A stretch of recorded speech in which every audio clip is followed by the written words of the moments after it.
Hi friends. Railway டிபார்ட்மெண்ட்லேருந்து ரயில் wheel factory நிறுவனத்துக்கு வந்து பார்த்தீங்கன்னா அப்ரெண்டிஸ்ஷிப்கான நோட்டிஃபிகேஷன்ஸ் வந்து வெளியிட்டிருக்காங்க. அதை பற்றின முக்கியமான விவரங்களை பார்க்கலாம். சரிங்களா? இது வந்து பார்த்தீங்கன்னா வேரியஸ் ட்ரேடுக்கு ஓகேங்களா, ஃபிட்டர், மெஷினிஸ்ட் அந்த மாதிரி சொல்லிட்டு ஒரு 7 ட்ரேடுக்கு வந்து பார்த்தீங்கன்னா வேகன்சி வந்து அறிவிச்சிருக்காங்க. ஒவ்வொரு ட்ரேட் வைஸாக எவ்வளோ வேகன்சி இருக்குன்னு சொல்லிட்டு பார்க்கலாம். சரிங்களா?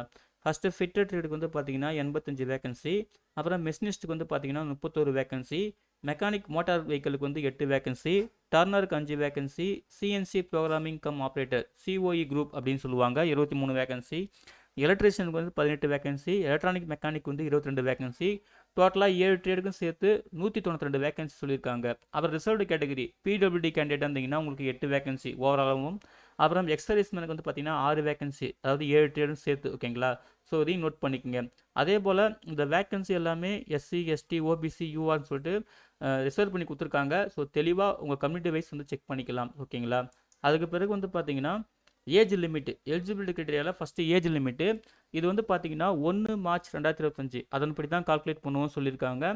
மினிமம் 15 வயசு கம்ப்ளீட்டாக இருக்கணும். மேக்ஸிமம் வந்து பார்த்தீங்கன்னா 24 வயசுன்னு சொல்லியிருக்காங்க. மேக்ஸிமம் ஏஜ் லிமிட்டில் ரிலாக்ஸேஷனும் இருக்குது. எஸ்சி எஸ்டிக்கு 5 இயர்ஸ் ரிலாக்ஸேஷன், ஓபிசிக்கு வந்து 3 இயர்ஸ் ரிலாக்ஸேஷன் சொல்லியிருக்காங்க ஓகேங்களா. அப்புறம் கல்வி தேதியை பார்த்தீங்கன்னா நீங்கள் கண்டிப்பாக 10th வந்து பாஸ் பண்ணியிருக்கணும். அது கூட வந்து பார்த்தீங்கன்னா 10th பாஸ் பண்ணிவிட்டு மினிமம் 50% மார்க் வந்து இருக்கணும் ஓகேங்களா. 500க்கு 50%னா ஒரு 250 கண்டிப்பாக இருக்கணும் சரிங்களா. 250 250க்கு மேலே இருக்கணும். அது கூட நீங்கள் கண்டிப்பாக வந்து நேஷ்னல் ட்ரேட் சர்டிஃபிகேட் வச்சுருக்கணும் சரிங்களா. அந்த ரிலவெண்ட் ட்ரேடில் அந்த 7 ட்ரேட் சொல்லியிருக்காங்க இல்லையா, அந்த ட்ரேடில் நீங்கள் ஏதாவது ஒரு ட்ரேடில் வந்து நேஷ்னல் ட்ரேட் சர்டிஃபிகேட் வந்து முடிச்சிருக்கணும் ஓகேங்களா, என்டிசி. ஸோ அது வந்து பார்த்தீங்கன்னா national counselling for vocational training அவங்க தான் வந்து கொடுத்துருக்கணும். அதாவது என்சிவிடி தான் அந்த சர்டிஃபிகேட்டை உங்களுக்கு இஷ்யூ பண்ணியிருக்கணும் சரிங்களா. 10th முடிச்சிருக்கணும், 50% மார்க் இருக்கணும் 10th. அது கூட நீங்கள் நேஷ்னல் ட்ரேட் சர்டிஃபிகேட் முடிச்சிருக்கணும், அது என்சிவிடி சர்டிஃபிகேட்டாக இருக்கணும் சரிங்களா. இதான் வந்து கல்வி தகுதி ஓகேங்களா, நோட் பண்ணிக்கோங்க. அதுக்கப்புறம் வந்து பார்த்தீங்கன்னா அப்ரெண்டிஸ்ஷிப்கான ட்ரைனிங் பீரியட் சொல்லியிருக்காங்க. Fitter, machinist, mechanic motor vehicle, turner, electrician, electronic mechanic இவங்களுக்குலாம் வந்து 1 இயர் வந்து இருக்கும் ட்ரைனிங் வந்து. மற்றபடி அந்த சிஎன்சி ப்ரோக்ராம் இருக்குது பார்த்தீங்களா, அதுக்கு வந்து பார்த்தீங்கன்னா 6 மந்த் தான் சொல்லியிருக்காங்க ஓகேங்களா. ஸோ இதுதான் வந்து ட்ரைனிங் பீரியடு, அதையும் நோட் பண்ணிக்கங்க. அதே போல் இதுக்கு இன்னொரு எலிஜிபிலிட்டி கண்டிஷன் என்னன்னா, கண்டிப்பாக நீங்கள் லோக்கல் எம்ப்ளாய்மெண்ட் ஆஃபீஸில் வந்து ரிஜிஸ்டர் பண்ணியிருக்கணும் ஓகேங்களா. அதாவது இப்போ நம்ம தமிழ்நாட்டில் ஒவ்வொரு டிஸ்ட்ரிக்ட் வைஸாகவும் அந்த எம்ப்ளாய்மெண்ட் ஆஃபீஸ் இருக்குது பார்த்தீங்களா, அங்கே கண்டிப்பாக நீங்கள் ரிஜிஸ்ட்ரேஷன் பண்ணியிருக்கணும். அப்படி பண்ணியிருந்தால் மட்டும் தான் நீங்கள் எலிஜிபிள். அதே போல் உங்கள் எம்ப்ளாய்மெண்ட் ஐடி வந்து ஆக்டிவில் இருக்கணும். நீங்கள் கரெக்டாக ரினியூவல் பண்ணியிருக்கணும், ஆக்டிவ்லேயும் இருக்கணும். நான் நோட் பண்ணிக்கோங்க சரிங்களா. அதான் தெளிவாக சொல்லியிருக்காங்க. அதுக்கப்புறம் ஸ்டைஃபண்ட் பாருங்கள். ஸ்டைஃபண்ட் பொறுத்த வரைக்கும் வந்து பார்த்தீங்கன்னா இந்த சிஎன்சி கம் ஆப்ரேட்டருக்கு பார்த்தீங்களா, அவங்களுக்கு வந்து ஒரு மாதத்துக்கு 10,899 ரூபா சொல்லியிருக்காங்க. இதை தவிர்த்து மற்ற எல்லா ட்ரேடுக்கும் ஓகேங்களா, ஃபிட்டர், மெஷினிஸ்ட் அந்த மாதிரி எல்லா ட்ரேடுக்கும் வந்து பார்த்தீங்கன்னா 12,261 ரூபா ஒரு மாதத்துக்கு சரிங்களா. இதான் வந்து ஸ்டைஃபண்டு. அதுக்கப்புறம் இதுக்கு எப்படி அப்ளை பண்ணுறதுன்னு பார்த்தீங்கன்னா, இந்த நோட்டிஃபிகேஷன்லேயே அன்னச்சர் ஏ, அன்னச்சர் பி, சிடிலாம் அதுக்கு ஒரு ஃபார்மேட் இருக்குது, அப்ளிகேஷன் ஃபார்மேட் இருக்குது. அதை தான் நீங்கள் யூஸ் பண்ணுற மாதிரி இருக்கும் சரிங்களா. அன்னச்சர் ஏல வந்து அப்ளிகேஷன் ஃபார்ம் இருக்குது, நீங்கள் இந்த அஃபிஷியல் வெப்சைட்லேயே போய் டவுன்லோட் பண்ணிக்கலாம் அப்படின்னு சொல்லியிருக்காங்க. ஸோ அந்த ஃபார்ம் ஃபில்அப் பண்ணிவிட்டு அதுக்கான சப்போர்ட்டிங் டாக்குமெண்ட் தான் நீங்கள் வந்து அட்டாச் பண்ணுற மாதிரி இருக்கும் அப்படின்னு தெளிவாக கொடுத்துருக்காங்க, பார்த்துக்குங்க சரிங்களா. ஸோ அந்த ஃபார்ம் ஃபில் பண்ணணும். அந்த ஃபார்மில் வந்து உங்கள் ரீசன்ட் சைஸ் ஃபோட்டோலாம் ஓட்டுற மாதிரி இருக்கும். அதுக்கப்புறம் உங்கள் சப்போர்ட்டிங் டாக்குமெண்ட் செல்ஃப் அட்டஸ்டட் காப்பிலாம் வந்து நீங்கள் இன்க்ளூட் பண்ணுற மாதிரி இருக்கும் அப்படின்னு சொல்லியிருக்காங்க. ஃபீஸும் பே பண்ணுற மாதிரி இருக்கும் சரிங்களா. அது எப்படின்னா நீங்கள் டிமாண்ட் டிராஃப்ட் இருக்கணும் ஓகேங்களா. டிமாண்ட் டிராஃப்ட் இல்லைனா போஸ்டல் ஆர்டர் இந்த மாதிரி பண்ணலாம் அப்படின்னு சொல்லியிருக்காங்க. நீங்கள் டிமாண்ட் டிராஃப்ட் எடுக்கிற மாதிரி இருந்தீங்கன்னா ஏதாவது ஒரு நேஷனலைஸ்டு பேங்க் ஓகேங்களா, ஒரு நல்ல பேங்க், எஸ்பிஐ பேங்க் இந்த மாதிரி பார்த்தீங்கன்னா இந்தியன் பேங்க் இந்த மாதிரி பேங்க்கில் வந்து பார்த்தீங்கன்னா 100 ரூபாய்க்கு நீங்கள் வந்து டிமாண்ட் டிராஃப்ட் வந்து எடுத்துகிட்டு, அதாவது எதுக்கு எந்த நேமில் பார்த்தீங்கன்னா principal financial advisor rail wheel factory அப்படின்னு சொல்லிட்டு ஓகேங்களா, இந்த மாதிரி இந்த நேமுக்கு வந்து எடுத்து, அப்புறம் அது கூட வந்து பார்த்தீங்கன்னா டிமாண்ட் டிராஃப்ட் எடுத்துகிட்டு அது கூட அப்ளிகேஷன் ஃபார்ம் வந்து நீங்கள் சென்ட் பண்ணுற மாதிரி இருக்கும் அப்படின்னு சொல்லியிருக்காங்க ஓகேங்களா. இந்த அப்ளிகேஷன் ஃபீஸ் வந்து பாருங்கள் SC, ST, physically handicapped woman கேண்டிடேட்டுக்கெலாம் கிடையாது அப்படின்னு சொல்லியிருக்காங்க. இவங்களை தவிர்த்து மற்ற எல்லா கேண்டிடேட்டும் அந்த டிமாண்ட் டிராஃப்ட் அப்ளிகேஷன் ஃபீஸ் 100 ரூபா வந்து பே பண்ணுற மாதிரி இருக்கும். அதை அப்ளிகேஷன் ஓட வந்து பார்த்தீங்கன்னா நீங்கள் இன்க்ளூட் பண்ணிவிட்டு சென்ட் பண்ணுற மாதிரி இருக்கும் சரிங்களா. அதே போல் அந்த அப்ளிகேஷன் ஃபார்மோட என்னென்ன சர்டிஃபிகேட்டாக நீங்கள் இன்க்ளூட் பண்ணணும், அதாவது செல்ஃப் அட்டஸ்டட் ஃபோட்டோ காப்பி அப்படின்னு சொல்லிட்டு ஒரு லிஸ்ட்டு கொடுத்துருக்காங்க. இந்த லிஸ்ட்டை தெளிவாக பார்த்துக்குங்க. இதை நீங்கள் என்ன பண்ணணும், ரெடி பண்ணி செல்ஃப் அட்டஸ்டட் ஃபோட்டோ காப்பியோட அந்த அப்ளிகேஷன் ஃபார்மோட இன்க்ளூட் பண்ணிவிட்டு நீங்கள் ஃபீஸ் பே பண்ணிங்கன்னா அந்த ஃபீஸோட இதுவும் இன்க்ளூட் பண்ணிவிட்டு நீங்கள் அனுப்புகிற மாதிரி இருக்கும். எங்கே அனுப்பணும் அப்படின்னு பார்த்தீங்கன்னா நீங்கள் இன்கேஸ் இது வந்து பார்த்தீங்கன்னா பெங்களூரில் இருக்குது ஓகேங்களா, பெங்களூரில் இருக்குது, அதுக்கான லொக்கேஷன்ஸ் கொடுத்துருக்காங்க. சப்போஸ் நீங்கள் பெங்களூருக்கு டைரெக்டாக போக முடிஞ்சா நீங்கள் பெங்களூர்லேயே வந்து பார்த்தீங்கன்னா அங்கே வந்து ட்ராப் பாக்ஸ்னு ஒன்று இருக்கும் சரிங்களா, அந்த ட்ராப் பாக்ஸில் நீங்கள் வந்து உங்கள் அப்ளிகேஷனை போட்டு வரலாம் ஓகேங்களா.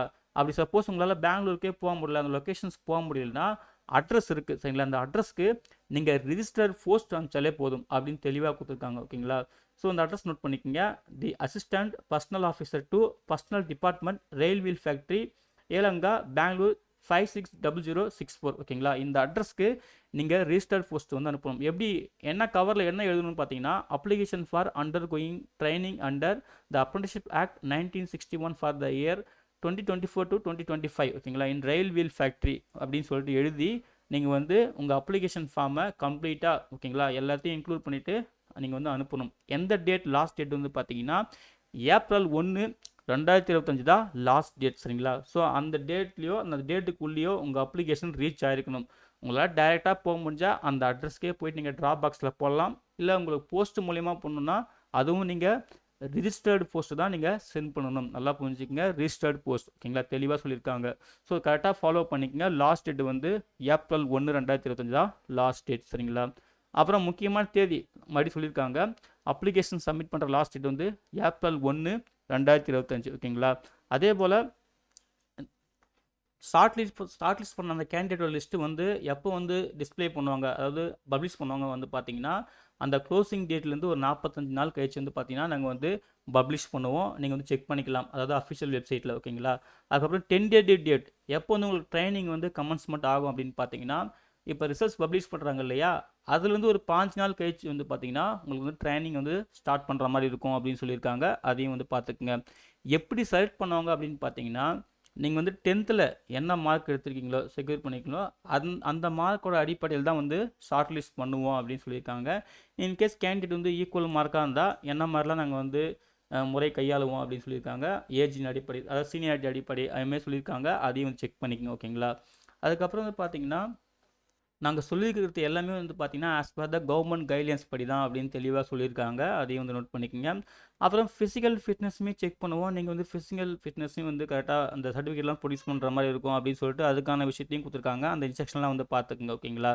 அப்புறம் ஹையர் குவாலிஃபிகேஷன், இதுக்கு வந்து இன்ஜினியரிங் கிராஜுவேட்டு டிப்ளமோ ஹோல்டர்ஸ்லாம் வந்து நாட் எலிஜிபிள் டு அப்ளைன்னு சொல்லிட்டு தெளிவாக சொல்லிட்டாங்க. ஸோ அதையும் வந்து பார்த்துக்குங்க ஓகேங்களா. அப்புறம் சில அக்ரிமெண்ட்லாம் வந்து இருக்குது நீங்கள் ஜாயின் பண்ணுறதுக்கு அப்படின்னு சொல்லியிருக்காங்க. அதுக்கான இன்ஸ்ட்ரக்ஷனையும் தெளிவாக வந்து பார்த்துக்குங்க. அதே போல் நீங்கள் வந்து apprenticeship india.government.in வெப்சைட்டில் கேண்டிடேட் ரிஜிஸ்ட்ரேஷன் பண்ணிடுங்க ஓகேங்களா. அதாவது அப்ரண்டிஸ்ஷிப் போர்ட்டலில் கண்டிப்பாக கேண்டிடேட் ரிஜிஸ்ட்ரேஷன் பண்ணியிருக்கணும். சப்போஸ் நீங்கள் இப்போ பண்ணாலும் ஓகே தான், இல்லை செலக்ட் ஆகிட்டு பண்ணாலும் ஓகே தான் அப்படின்னு சொல்லியிருக்காங்க. அதையும் தெளிவாக பார்த்துக்குங்க ஓகேங்களா. அதுக்கப்புறம் இன்வேலிட் அப்ளிகேஷன்ஸ், சப்போஸ் உங்கள் அப்ளிகேஷன்ஸ் ரிஜெக்ட் ஆச்சுன்னா என்ன ரீசன் சொல்லிட்டு தெளிவாக ரீசன்ஸ்லாம் கொடுத்துருக்காங்க. ஸோ அப்ளை பண்ணும்போது அந்த அப்ளிகேஷன் ஃபார்ம் ஃபில் பண்ணும்போது தெளிவாக கேர்ஃபுல்லாக வந்து ஃபில் பண்ணுங்கள், ரொம்ப முக்கியம் ஓகேங்களா.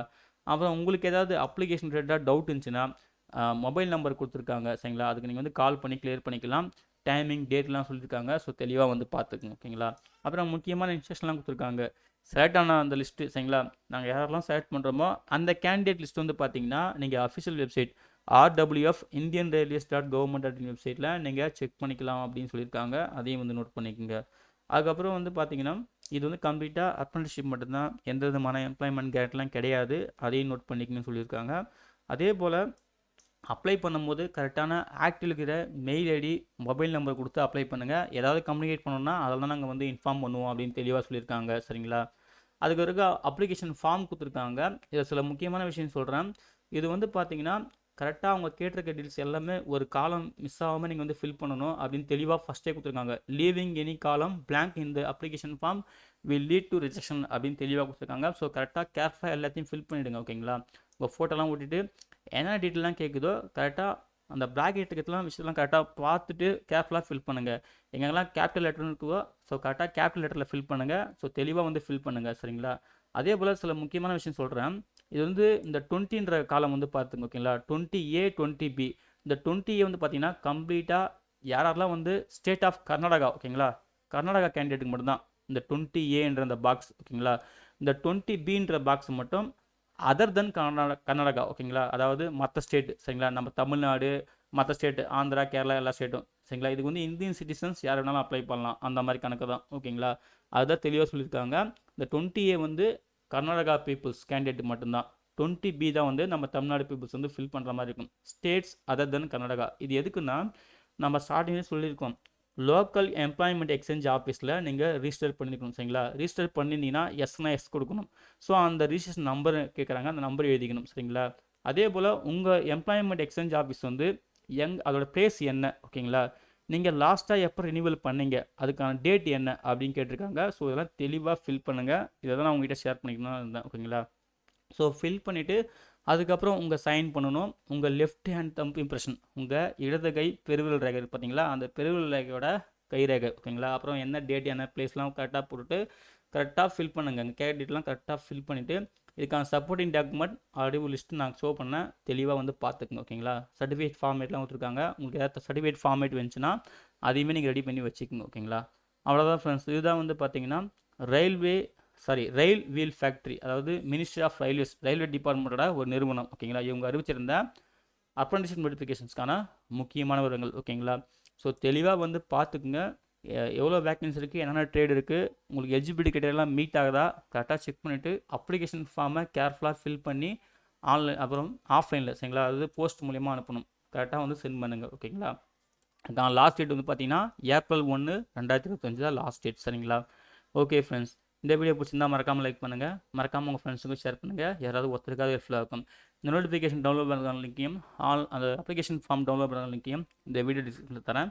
செக் பண்ணி நீங்களும் யூஸ் பண்ணிக்கங்க. சரிங்களா? எல்லாருக்கும் wish you all the best. Thank you.